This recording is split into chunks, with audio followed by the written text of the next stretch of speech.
ఇప్పుడు పవర్ ఉంది, కరెంట్ ఉంది. మనం ఇక్కడ కూర్చున్నాం. ఒకసారి మనం షూటింగ్ చేస్తున్నారు.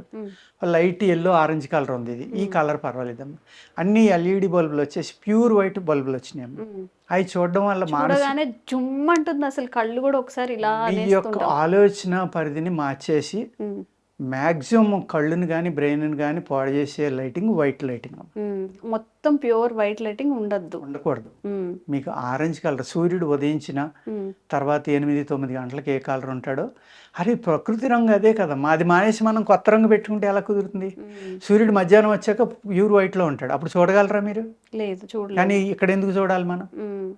అలాగే లేత కిరణాలు ఉండగా సూర్యుని చూసి చంద్రుని చూసి చాలా ఆనందిస్తాం. ఎంత పెద్దది ఉందో, ఎర్రగా ఎంత తొందరగా దిగిపోతుందో చూడండి. ఆ కిరణాలు చూడండి ఎంత అందంగా ఉన్నాయి. ఆ మబ్బుల చాటు నుంచి వచ్చి కిరణాలు అయితే మనకు తెలియకుండానే అట్లా చూస్తాం. చిన్నపిల్లలు ఫ్లైట్ వెళ్తా ఉంటే తెలియకుండా చప్పుడు ఆకాశం ఎలా చూస్తారో, మనం కూడా ఆ యొక్క ప్రశాంతత తెలియకుండానే ఆ వైబ్రేషన్ అమ్మా. అది అక్కడ ఉన్న కాస్మిక్ ఎనర్జీ అనొచ్చు దాన్ని.